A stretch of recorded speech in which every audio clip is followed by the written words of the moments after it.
जय हिंद साथियों। अब यहाँ मैं एक बहुत गहरे मुद्दे पर बात करना चाहता हूँ।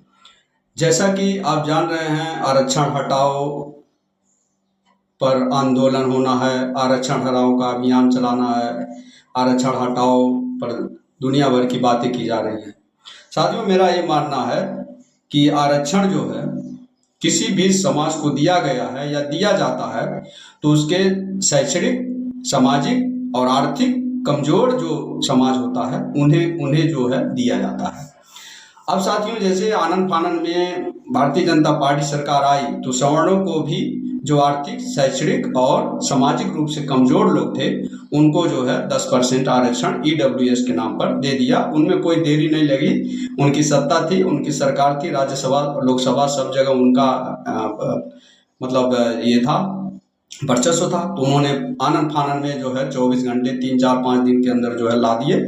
और भी लोग हैं जो इस देश में जो है आर्थिक, शैक्षणिक और सामाजिक रूप से कमजोर हैं और अति पिछड़े हैं, लेकिन उन्हें जो है आंदोलन हो रहा है, अनशन हो रहा है, आमरण अनशन हो रहा है, और भी हो रहे हैं, मीटिंग हो रही है, रैली हो रही है, लेकिन उनका कोई बात नहीं सुन रहा, क्योंकि उनकी सत्ता में जो है हिस्सेदारी, भागीदारी नहीं है। अब साथियों, आरक्षण के नाम पर हम जब ये बात करते हैं तो आरक्षण जो है, जो आरक्षण लागू किया जाता है, तो जैसे SC ST OBC को जो है आरक्षण दिए गए हैं, तो हमारा यहाँ मानना ये है कि आरक्षण की पद्धति, जो सिस्टम चल रहे हैं, उसमें सुधार लाने की जरूरत है, ना कि आरक्षण हटाने की जरूरत है। जो समाज शैक्षणिक, सामाजिक और आर्थिक रूप से कमजोर है, उन्हें आरक्षण देने की जरूरत है। अभी भी, प्रेजेंट टाइम, वर्तमान समय में भी जो समाज, जैसे आसाम में है, यहाँ बिहार में है, उत्तर प्रदेश में, हर राज्य में जो समाज बहुत कमजोर है, आर्थिक रूप से, सामाजिक रूप से, शैक्षणिक रूप से जागरूक नहीं है, उनको जो है आरक्षण देने की अभी भी जरूरत है।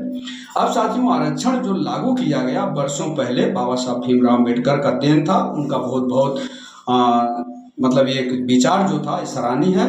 कुछ समाज के लोगों को उन्होंने आरक्षण दिलाया और दिया, और उसका पालन हुआ और उनका अनुसरण हुआ, संविधान में माना गया, और वह जो है चलता आ रहा है, चलना चाहिए भी।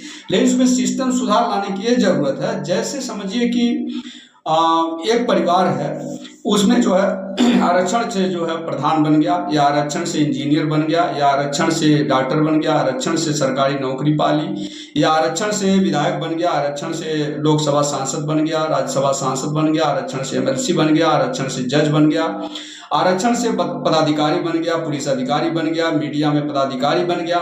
ठीक है, तो उस आरक्षण से वो लेकर के उसका आर्थिक, शैक्षणिक और सामाजिक हर तरह का जागरूक और उसका बौद्धिक विकास हो गया, तो उसका आरक्षण अब बंद हो जाना चाहिए। जैसे समझिए, हर साल मैं देखता हूं संसदीय सीट, विधायकी सीट, पार्षदीय सीट, जिला पंचायत अध्यक्ष, ये अध्यक्ष, वो सांसद, वो पार्षद, ये प्रधान चुने जो जाते हैं, उनको बार बार आरक्षित सीट पर उनको टिकट दिया जाता है। जैसे रामविलास जी थे, उनका आरक्षण हट जाना चाहिए, उनके बच्चों को आरक्षण से हटा देना चाहिए, लेकिन आरक्षित सीट से वो लड़ाई लड़ते हैं। और भी मायावती जी हैं, मायावती जी के बहुत सारे SC ST OBC में बहुत सारे विधायक हैं, बहुत सारे ग्राम प्रधान हैं, तो बहुत सारे डॉक्टर हैं, इंजीनियर हैं, अधिकारी हैं, प्रशासनिक अधिकारी हैं, केंद्रीय बोर्ड सरकार में सभी जगह जो है बड़े बड़े अधिकारी हैं। तीन अधिकारियों का जो है आरक्षण खत्म कर देना चाहिए। कि जैसे समझिए कि एक परिवार है, तो एक अगर उसका बाप जो है, उसका पिता, वह आरक्षण से अगर आगे बढ़ गया तो वह अपने बच्चों को पढ़ा लिखा करके आगे बढ़ा सकता है। ठीक है, तो उसको आरक्षण से हटा दीजिए। और अगर उसके 3 बच्चे हैं तो समझिए कि 2 बच्चों को अच्छे से पढ़ा दिया, उनका शैक्षणिक और सामाजिक और आर्थिक रूप से विकास हो गया, तो उनका आरक्षण हटा दीजिए। लेकिन उसमें तीसरा बच्चा अगर गरीब रह गया तो आरक्षण उसको दीजिए, न कि उसके पिताजी के। और वो 2 बच्चे जो डेवलप कर गए, विकास कर गए, हर मामले में चौमुखी विकास कर गए, उनको आरक्षण हटा देना चाहिए। अक्सर मैं देख रहा हूं ये चीज करने की जरूरत है सरकार को, ना कि आरक्षण खत्म करने की बात है। तो साथियों, यह जो है हम देख रहे हैं कई सीटों पर, संसदीय सीट में, जैसे रामदास अठौले हैं, और भी जो SC ST OBC के लोग जो बड़े बड़े अधिकारी, पदाधिकारी बन गए हैं, वो लोग भी अपने बच्चों को आरक्षण से डॉक्टर, आरक्षण से इंजीनियर, आरक्षण से पदाधिकारी, आरक्षण से IAS, आरक्षण से IPS, आरक्षण से IFS। क्यों भाई?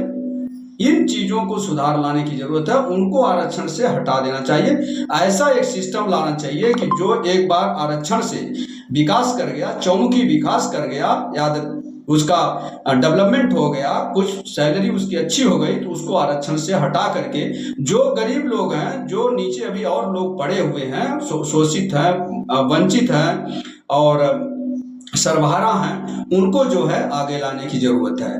तो सिस्टम में बदलाव, भारत देश में आरक्षण की मांग इसलिए उठ रही है क्योंकि जो गरीब हैं उनके पास आरक्षण का फायदा नहीं मिल रहा है, उनके पढ़ाई में आरक्षण नहीं मिल रहा है, वो पढ़ नहीं पा रहे हैं, बच्चे गरीब बच्चे पढ़ नहीं पा रहे हैं, वो आरक्षण का उनको मतलब ही नहीं पता है। तो वो आरक्षण उनको ढूंढ ढूंढ के देना चाहिए, ना कि ये बड़े बड़े लोगों को आरक्षण का फायदा देना चाहिए। इस सिस्टम में सुधार लाने की जरूरत है, ना कि आरक्षण खत्म करने की जरूरत है। तो साथियों, मेरा यही मानना है कि आरक्षण की व्यवस्थाएं, जो सिस्टम जो चल रही है, जो बड़े बड़े लोग आरक्षण के नाम पर जो विकास कर रहे हैं, उनके बच्चे, उनके भांजे, उनकी बेटी, उनका बेटा, उनका भाई भतीजा, फूफा फूफी जो विकसित हैं, ऑलरेडी 15 साल 20 साल से सांसद है और उनके बच्चे भी वो आरक्षित सीट पर चुनाव लड़ रहे हैं। तो ये सब चीजें आरक्षण से जो है नौकरी ले रहे हैं, आरक्षण से जो है हर सुविधाएं ले रहे हैं, वो कम से कम इन नागरिकों को भी समझ होनी चाहिए, उनके अंदर भी यह चेंज लाने की जरूरत, उनको स्वेच्छा से भी ये सब चीजें छोड़ देनी चाहिए। और जो है जो गरीब लोग हैं, जो गरीब बच्चे हैं, जो अन्य तरह से जो है पिछड़े हैं, अति पिछड़े हैं, उनको आरक्षण देने की जरूरत है, ना कि खत्म करने की। तो आरक्षण के सिस्टम में बदलाव लाइए, आरक्षण के सिस्टम में सुधार लाइए, ना कि आरक्षण को खत्म करिए। तो इसी के साथ साथियों, जय हिंद, जय भारत।